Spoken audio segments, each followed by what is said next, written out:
Probability is an important tool in machine learning. We expect that you have been taught probability theory already, but since it's a subtle concept with complicated foundations, we'll go over the basics again in this video. To start, let's look at the way we use the word probability informally. Let's say you are a concerned parent, you read this headline and you are shocked by it. You turn to your partner and you say, that means that the probability that our son is gambling online is 12.5%. Your partner disagrees. You have a good handle on your son's behavior and on his spending, unless he has a credit card you don't know about, and the probability of that is much lower than 12.5%. Well, then the probability that Josh, his closest friend, gambles online must be 12.5%. If 1 in 8 boys is gambling, then they must be hiding somewhere. Your partner disagrees again. Probability doesn't enter into it. Josh is either gambling or he isn't. Clearly, we need to look at what we mean when we say that a probability of something is such and so. There are two commonly accepted ways of looking at it: objective and subjective probability. We'll start with objective probability. In objective probability, the probability that X is the case represents an objective truth. Whatever a probability is, it must be the same for everybody. You and I may disagree over a probability, but only if one of us is wrong. There is only one true probability. The most common form of objective probability is frequentism. Under the frequentist definition, probability is a property of a hypothetical repeated experiment. For instance, take the statement, the probability of rolling 6 with a fair die is 1 in 6. The experiment is rolling a die. The outcome we are discussing is the roll resulting in a 6. If we were to repeat the experiment a large number of times, n, then the proportion of times we observe the discussed outcome is close to 1 in 6. More precisely, as n grows, the proportion converges to 1 in 6. Under a frequentist interpretation, saying the probability is 1 in 6 is equivalent to saying, if I roll the die repeatedly, the relative frequency of 6s will converge to 1 in 6 as the number of rolls grows. Note that this is an objective notion of probability, because if we both agree on how the experiment works, then we cannot disagree on what the probability is. Under objective probability, the statement, the probability that Josh is gambling is 12.5%, is indeed nonsense. There is no experiment we can imagine where Josh turns out to be a gambler 1 in 8 times. Either he gambles or he doesn't. What we can say is that the probability that a teenage boy drawn randomly from the European population gambles online is 12.5%. This is an experiment we can repeat, and at every repetition we choose a different boy, so we get a different outcome. We should also note that our statement is not precisely correct. The actual probability is a number we don't know. This is what happens in practice. The probability of X happening is P. We don't know P, but we do know that there is some experiment for which the proportion of successful trials converges to a P with repeated trials.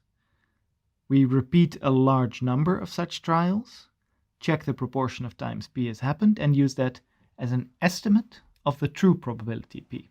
That is also what happens in the research behind this article.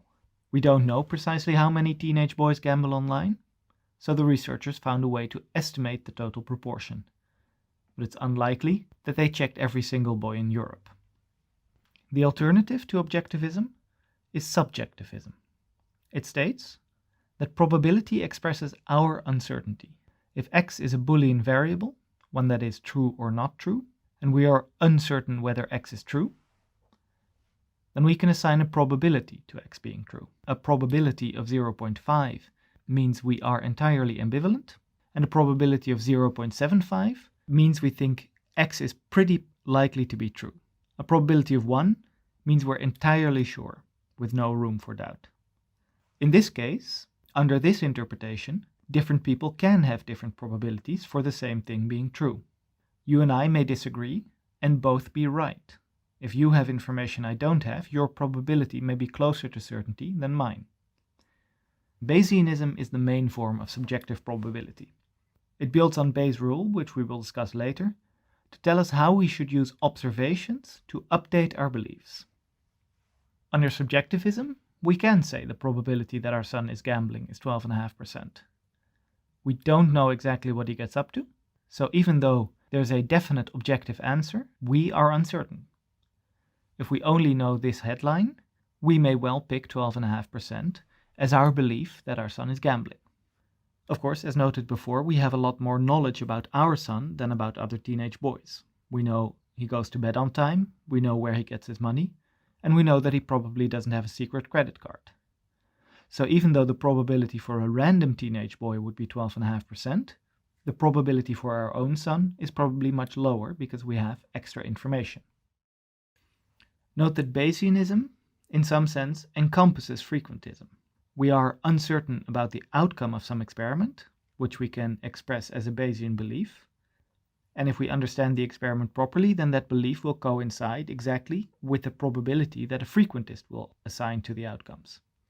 Bayesianism just extends the definition to allow for personal beliefs that are not objectively true. So at heart, subjectivism and objectivism are disambiguations. The word probability is ambiguous, and these allow you to make precise what you mean. Note that you don't have to commit to one view or another. At heart, subjective and objective probabilities are just ways to be more precise about what the word probability actually means. You can use the subjective definition one day and the objective definition the next, especially in informal settings. However, once you start doing statistics, the two definitions lead to fundamentally different approaches, which we'll see in more detail later.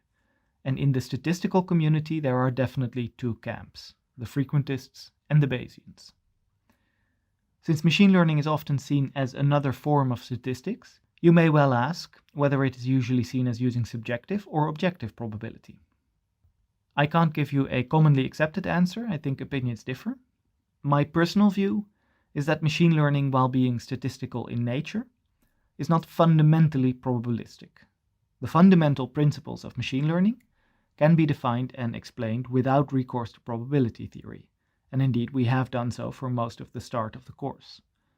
The fundamental goal of machine learning, or at least of offline machine learning, is to minimize test set loss given only a training set, and some hints as to the relation between the two datasets. Of course, even if machine learning is not fundamentally probabilistic, probability has proven to be a very powerful tool, much like linear algebra and calculus, in helping us solve the problems of machine learning. The consequence, in my view, is that we can borrow whatever methods are most helpful to us at the time. We'll use the frequentist methods when we need them, and the Bayesian methods when they prove most helpful. We'll even, at times, mix the two in a single model. All of that was about the interpretation of probabilities. The mathematical definition of probability, studied in the field of probability theory, is entirely distinct from the question of what the definition of probability is when we apply it to the real world. Both frequentists and Bayesians use the same mathematical framework to express probability as a number between 0 and 1. The only difference between them is in what this number is taken to express. We'll go through the basic ingredients of probability theory quickly. These include the sample space, the event space, a probability function, and the use of random variables. The sample space is a set, and the elements of the sample space are the single outcomes or truths that we wish to model. If we flip a coin, our sample space is the set of the two outcomes, heads and tails. If we roll a die, the sample space contains the 6 numbers on the 6 faces of the die. If we roll 2 dice, then our sample space contains 36 elements, each one a pair of 2 numbers. We can have discrete sample spaces, like these, or continuous ones. An experiment like measuring somebody's height is best expressed with a continuous sample space, such as all the real values. Note that discrete sample spaces do not necessarily need to be finite. We can have discrete, infinite sample spaces. Consider, for instance, the experiment where we flip a coin and count how many flips it takes to see tails. In this case, any number of flips is possible, so the sample space is the natural numbers, although any number larger than 20 will get an astronomically small probability. Next up is the event space, We construct this from the sample space. Events are those things that can have probabilities. These include the elements of the sample space, like the probability of rolling a 6 with a die, but they also include sets of multiple elements from the sample space, like the event of rolling a 1 or a 6, and the event of rolling an even number. Even the empty set and the set of all 6 numbers are events in the case of rolling a die. As we will see, these will get probability 0 and 1 respectively. How the event space is constructed is a technical business. For our purposes, we can simply say that if the sample space is discrete, then the event space is the power set of the sample space, the set of all possible subsets that we can make. For continuous sample spaces, not every subset can be an event. Here we actually need to make sure that our event space is something called a sigma algebra. Random variables are a way to describe events. Their definition is confusing and a little convoluted, so we'll just give you an intuitive interpretation. We can think of a random variable d as something that takes the values in the sample space. We can then use this random variable d to describe events, such as d equals 4, larger than 3, or d is even. We can then assign a probability to each event with a probability function p. This function must satisfy several constraints, but we'll take those as read for now and just say that it takes as its input an event and produces as its output a value between 0 and 1. In machine learning, it's common to model features, target labels, and sometimes even model parameters as random variables. If we are referring to a dataset of multiple instances, we model each of these as a separate random variable, but drawn from the same distribution. Interpreting what a statement of a probability function means depends on whether all variables are filled in. Here in the first line, x equals 0 refers to a single well-defined event. So p x equals 0 refers to a single value between 0 and 1. In the second line, however, we have a normal variable x, so the statement capital X equals lowercase x can refer to different events depending on what x is. In other words, here, p x equals x is a function of lowercase x. For example, if x can take values 0 and 1, it may refer to a simple function like the one shown below. Since we usually know which outcomes belong to which random variables, both p capital X and p lowercase x can be used as shorthand for px equals x. Note that in these cases, lowercase x stands for some specific value, and uppercase x stands for the random variable. One important pitfall to be aware of: when we look at the events of a sample space in the discrete case, we see that they have probabilities. For instance, the probability of rolling a 1, 2, 3, 4, 5, or 6 are all 1 in 6 in the case of a fair die. But the same cannot be said in cases where we have a continuous sample space. So here we see a familiar drawing of a normal distribution, and the horizontal axis here is the sample space of this probability function. Now if I ask you which number has the highest probability, 0, under this distribution here, you may be tempted to answer that 0 has a higher probability, because that's where the function peaks. This is not the case. Both 0 and 1 have a probability 0, as in fact does every single element of the sample space. Every single number on this real line has probability 0.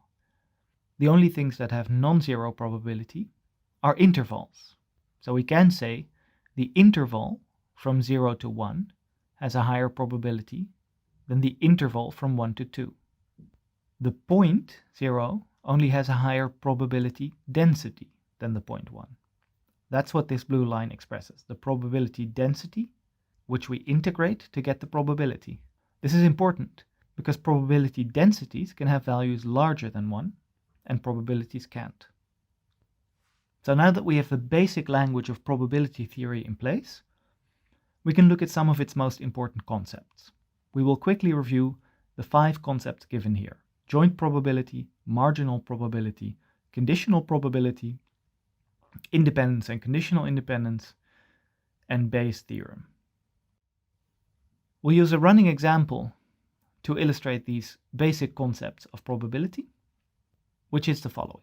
We sample a random person from the Dutch population, and we check their age and the health of their teeth. We bin the results into 3 categories for each variable. We want to ask questions like, what is the probability of seeing an old person? What is the probability that a young person has fake teeth? And does a person's age influence the health of their teeth, or is there no relation? The sample space, in this case, is the set of the 9 different pairs of values we can observe, and the event space is the power set of that. The random variables age and teeth will help us describe these events. The joint distribution is the most important distribution. It tells us the probability of each atomic event, each event that contains a single element in our sample space. Since we have 2 discrete random variables in our example, we can specify the joint distribution in a small table. Each cell in this table represents an element of our sample space, an atomic event, and the probabilities of these 9 events sum to 1. Note that the function at the top, where we specify that we are interested in the event where the age is old and the teeth are healthy, refers to a single value between 0 and 1, specifically 1 over 18, because we have specified the event. The function below that, where age and teeth are not specified, does not refer to a single value because the variables are not instantiated. It represents a function of 2 variables, specifically the function defined by this table. If we want to focus on just one random variable, all we need to do is sum over the rows or columns. For instance, the probability that age equals old, regardless of the value of teeth, is the probability of the event old and healthy plus old and unhealthy plus old and false. Because we can write the sums of these in the margins of our joint probability table, this process of getting rid of a variable is also called marginalizing out, as in we marginalize out the variable teeth. The resulting distribution over the remaining variable is called a marginal distribution. We sum the joint probabilities for all values of one of the random variables, keeping the value of the other fixed. In more general terms, for a joint distribution Pxy, we can express the marginal probability with a capital sigma notation iterating over all possible values of y. The conditional probability is the probability over one variable if the value of another variable is known. If we know that somebody is young, for instance, then we know that the probability of them having false teeth must be much lower than it is on average.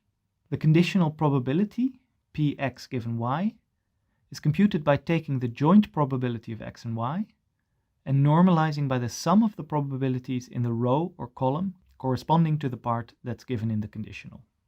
You can imagine throwing darts at this table, and the probability of hitting a certain cell is the joint probability indicated in the cell. Then the conditional probability of f given y is the number of darts we find in the yf cell divided by the total number of darts in the y row. Here's what the conditional probability looks like in symbolic terms. In the numerator, we indicate one cell in the joint probability table, and in the denominator, we sum over all of the cells in one of the rows or columns. Now note that the denominator is just a marginal probability, summing over one of the rows or one of the columns. So if we replace this sum by the more concise notation of the marginal probability, we get this definition of conditional probability. And if we rearrange this, we get this equation, which we'll see a lot of. So this is useful to remember. The joint probability of x and y is the probability of y times the conditional probability of x given y. Here's what these concepts look like with continuous random variables, a bivariate normal distribution in this case. The joint probability distribution you can think of not as a table, but as a coloring of the plane.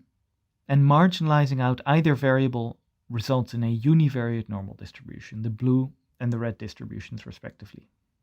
The conditional distribution corresponds to a vertical or horizontal slice through the joint distribution, and also results in a univariate normal distribution. If two variables x and y are independent, then knowing y will not change what we know about x.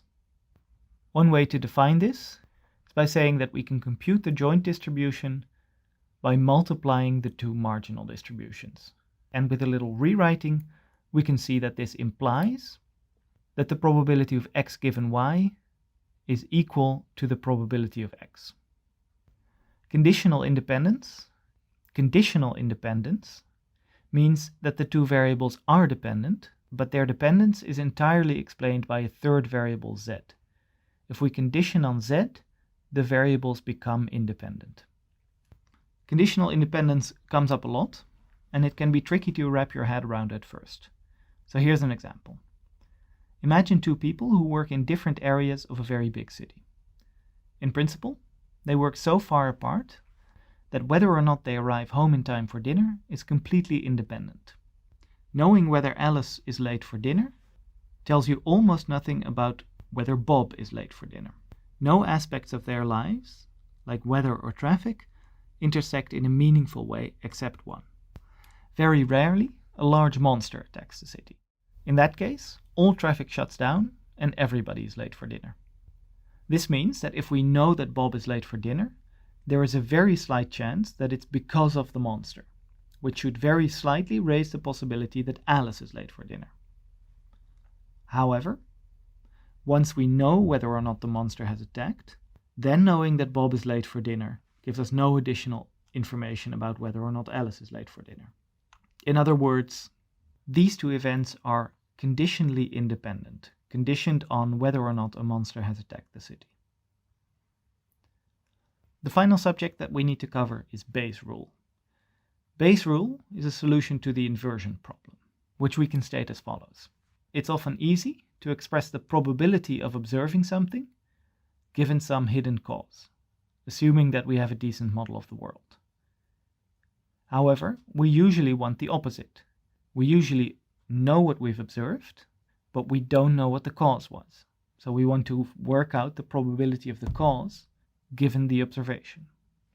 This is how Bayes' rule is usually written. We'll look at where this comes from a little later, but first let's look at an example.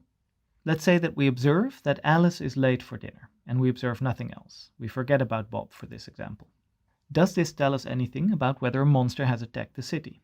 It doesn't tell us much, because it's extremely rare that a monster attacks the city, so it's almost certain that Alice is late for other reasons. Still, if Alice were on time, we'd know that a monster couldn't possibly have attacked the city, since that would almost certainly make her late. So we may not know much, but we do know something.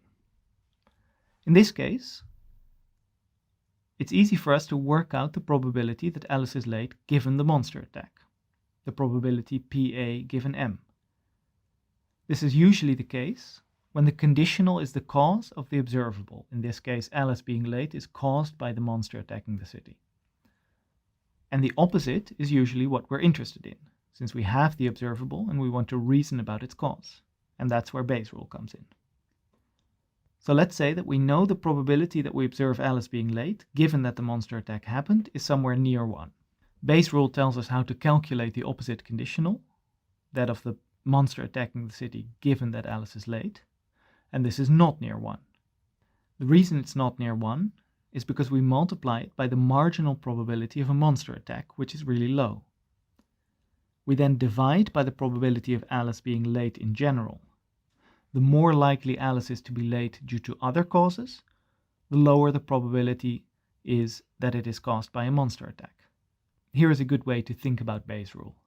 If there are 3 possible reasons for Alice to be late, traffic, monster, or snowfall, then we can see the denominator as a sum, marginalizing out the cause for Alice's lateness. If we look at how much the middle term contributes to the total of the sum, that proportion is what Bayes' rule gives us, the probability that Alice's lateness is caused by a monster attack. To understand the influence of the denominator here, consider the situation where both traffic and snowfall are far more likely than a monster attack, so PT and PS are much higher than PM, But neither the traffic nor the snowfall ever cause Alice to be late. Perhaps because she cycles home from work and has a bike with good snow tires. In that case, the conditional probability of Alice being late given that there is traffic, and the conditional probability of Alice being late given that there is snow, are both 0. So the first and the last term in the sum both become 0. And despite the fact that monster attacks are really rare, we can still conclude that a monster has attacked if we notice that Alice is late for dinner. And finally, note that if we start with the definition of conditional probability, then filling in the equation from slide 21 into the numerator directly leads to Bayes' rule. This doesn't mean that Bayes' insight was a simple one, only that it gave us both conditional probability and Bayes' rule, and they are very much two sides of the same coin. This concludes our review of the basic concepts of probability. If this is the first time that you've seen these concepts, then it may be wise to look into them a little bit more beyond this video. There are some recommendations for resources to help you do that on the Canvas suggested reading page. In the next video, we'll look at how we apply these principles to help us build machine learning models.